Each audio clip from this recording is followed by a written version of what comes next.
Hi, I'm Davis, and welcome to part 2 of our Quick Bytes special covering the games of the Humble Indie Bundle 17. If you want to see the first batch of games, please click the annotation on the screen. 3 games were added on August 23rd, so this brings the Steam Checklist Challenge total up to 332 games. A quick reminder about our scores on Quick Bytes.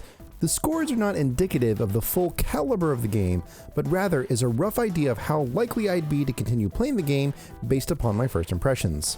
That being said, let's hop into the first new Humble game on the list. HEK Cells. I played this one for about 8 minutes. This zen little puzzle game is highly reminiscent of Minesweeper, where you need to figure out which tiles are part of the puzzle and which aren't by using the numbers visible on adjacent hex tiles. It's easy to understand the premise and great to just pick up and zone out to the Zen soundtrack while you solve some puzzles. It's not the most in-depth puzzle game ever, but one with a strong core, no doubt. For our grazing scale rating, this game is certainly in chew territory. Moving on, we'll now look at expend. Time in this game was about 13 minutes. There are certain adjectives you rarely get to use when you review games. Case in point, expand is elegant in its simplicity.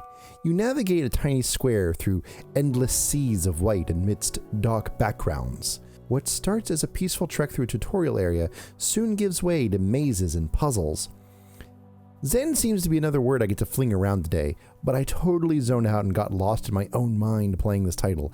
A delightful treat that I'd return to faster if I didn't have other games to play for this video. This is certainly a game I could devour that borderlines just a bit towards gourmandize. This leads us to the final game for the Humble Bundle. Regency Solitaire. I have played Battle Pong, took part in a 1980s anime space opera, been an ordinary father who certainly isn't an octopus, and I've messed around with time. But hard as it is to believe, the most bizarre game in this bundle is a visual novel / card game set in a damn Jane Austen story. As odd as that sounds, the card game itself is simple enough and rather quite enjoyable. At its core, all you really do is just make sure that you're hitting a card that's either one higher or one lower than the card that shows up on the bottom. But there's puzzles to unlock and other things to try and figure out. There isn't anything deep or complex here, but the whole thing is ridiculous enough to raise an eyebrow, and then you keep plugging away just because you just can't take your eyes away from it. I can't say the courtship of 2 young folk in ye olde England is enough to keep me interested in the long haul, but I can't deny it gave the game a strange yet undeniable charm. This game undoubtedly earns itself a masticatory enumeration of chew.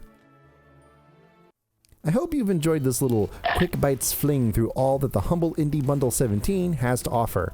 There's a wide array of options for all sorts of gamers in this bundle, and it has been a real delight to take a few sample tastes from it and to share them with you.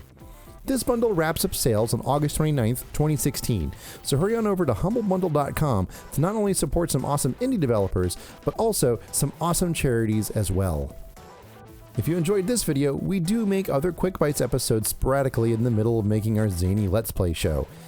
So if you want to know when we make new ones, we highly recommend chewing on that subscribe button to stay up to date with us here on Game Grazers. So thanks for watching, and we'll catch you next time. Ciao!